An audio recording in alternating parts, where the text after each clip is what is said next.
Charlie and the Chocolate Factory, Chapter 13. The Big Day Arrives.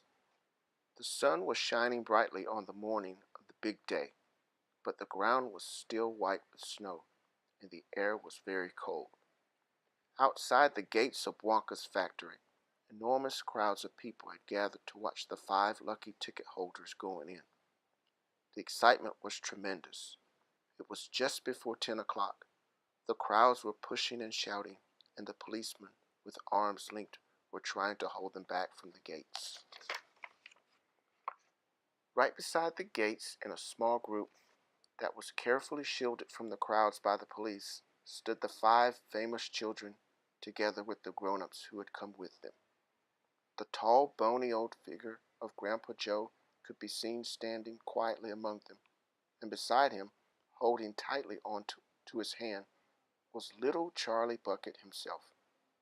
All the children, except Charlie, had both their mothers and fathers with them, and it was a good thing they had, otherwise the whole party might have gotten out of hand. They were so eager to get going that their parents were having to hold them back by force to prevent them from climbing over the gates. "Be patient," cried the fathers. "Be still. It's not time yet.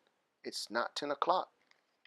Behind him, Charlie Bucket could hear the shouts of the people in the crowd as they pushed and fought to get a glimpse of the famous children. "There's Violet Beauregard," he heard someone shouting. "That's her, all right.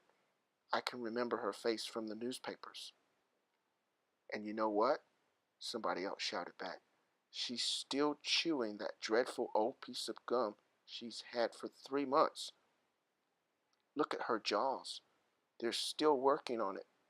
Who's the big fat boy?" "That's Augustus Gloop." "So it is. Enormous, isn't it?" "Fantastic. Who's the kid with the picture of the Lone Ranger stenciled on his windbreaker?" "That's Mike TV. He's the television fiend. He must be crazy. Look at all those crazy pistols he's got hanging all over him. The one I want to see is Verica Salt," shouted another voice in the crowd. "She's the girl whose father bought up 500,000 candy bars and then made the workers in his peanut factory unwrap every one of them until they had a golden ticket. He gives her anything she wants, absolutely anything. She's only has to start screaming for it and she gets it. Dreadful, isn't it? Shocking, I call it. Which do you think is her?" "That one, over there on the left, the girl in the silver mink coat." "Which one is Charlie Bucket?" "Charlie Bucket? He must be that skinny little shrimp standing beside the old fellow who looks like a skeleton. Right close to us. Just there. See him?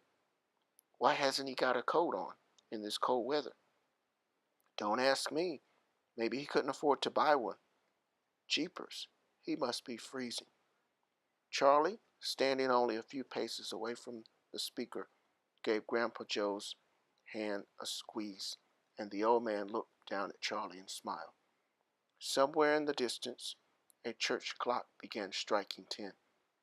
Very slowly, with a loud creaking of rusty hinges, the great iron gates of the factory began to swing open. The crowd became suddenly silent. The children stopped jumping about. All eyes were fixed upon the gate. "There he is," someone shouted. "That's him." So it was.